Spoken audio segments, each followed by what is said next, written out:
Ganun lang oh. Wala siyang react. So may power naman, kaso lang hindi siya gumagana yung drill niya. So babaklasin natin to. Titingnan natin kung anong problema.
So natanggalan natin dahil wala kasing power. May power siya pero hindi siya gumagana.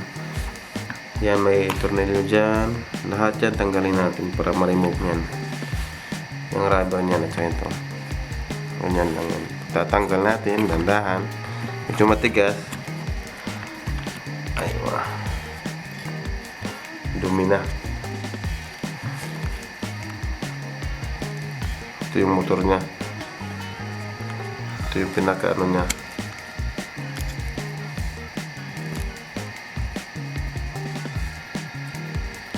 Baka nahulog to, dumi na.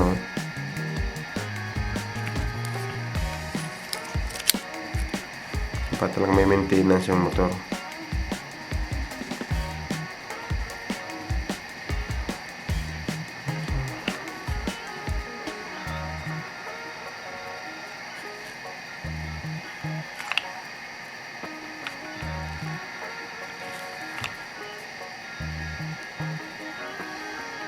Babalik tayo ng drill natin, cordless drill.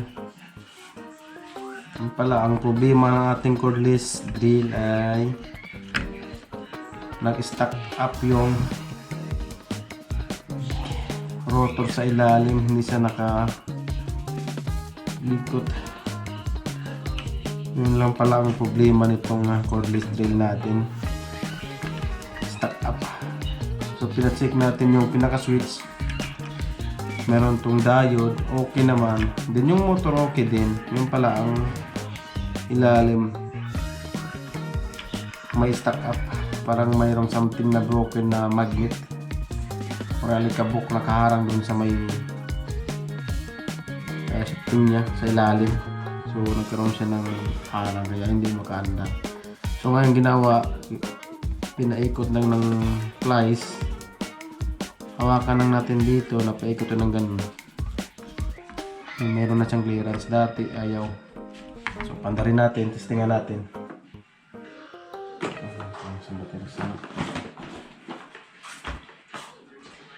Ito yung battery niya.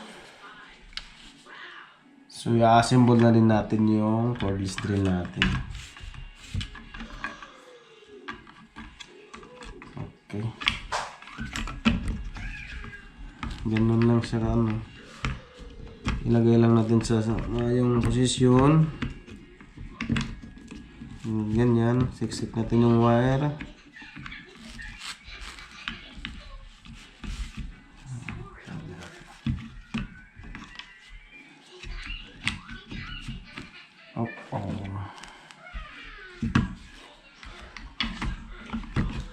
Ganun.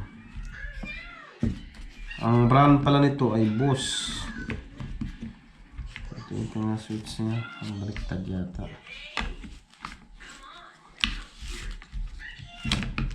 Ano ba yung ano nito?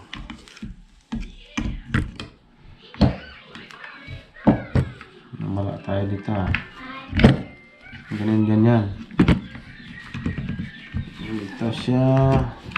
Medyo nalito tayo sa ngayon. Meron tong may pattern naman to. Ito para sa plug-in ng battery. Nakasalpak dito sa may lock. Tapos yung motor, ganyan. Yun. Tapos ito yung pinaka switch ng reverse at saka counter. Clockwise at saka clockwise.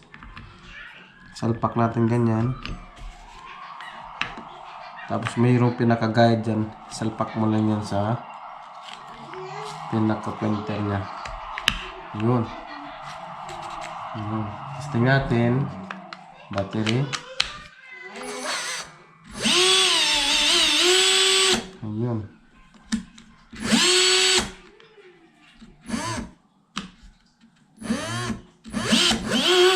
Ayos. So, symbol na natin yung ano.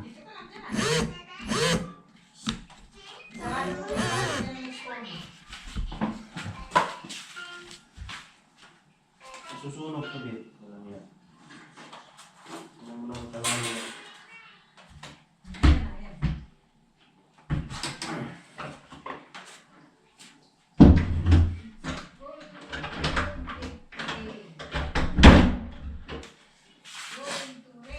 Ito yung pinaka-office cover niya. Tapos ito ang yung pinaka-ano niya. Lagayan ng drill. At saka yung gear niya sa ilalim. Iangat natin konti. Para masalpak natin yung yan. Dapat masalpak naman yun. Dapat hindi siya magalaw. Okay. Yan, okay na yan. Okay. Tapos ito yung pinaka adjustan ng speed. Kailangan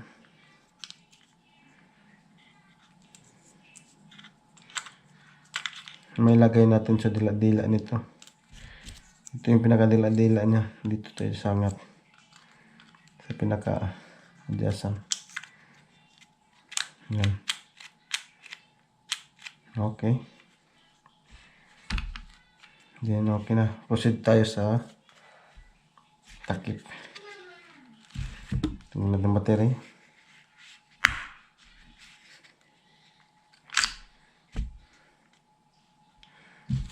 Then sarado natin. Sagad natin dun sa number 1 para makapasok tayo.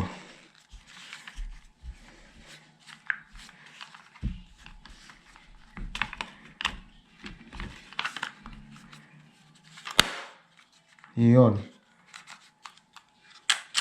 Okay.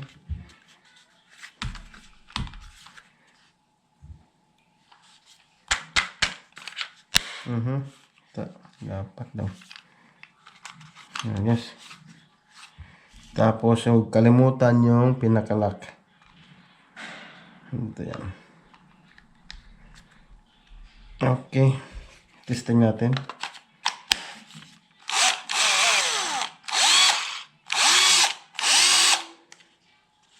Pero one. Naka-hammer.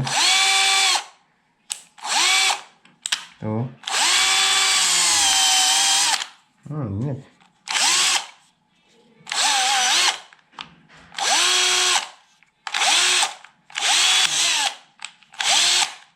Okay. Ayos, lock na natin. Lock na natin siya.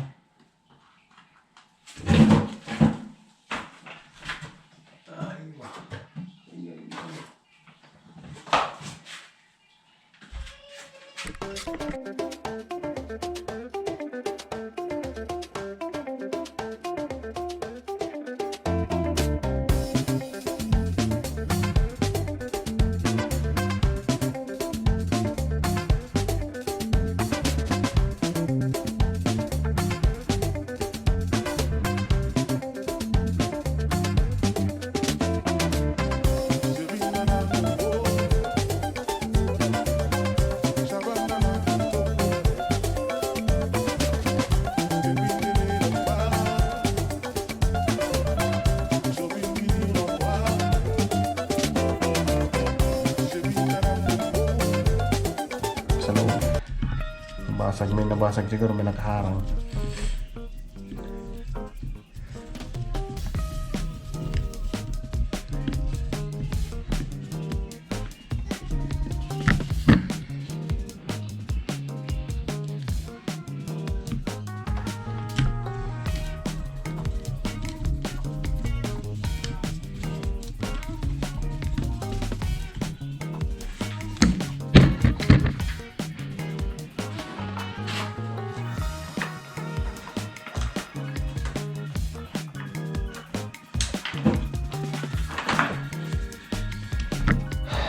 Itong last at the least, para dito sa may dulo.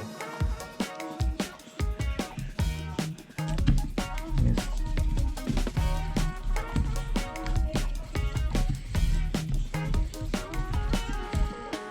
Okay.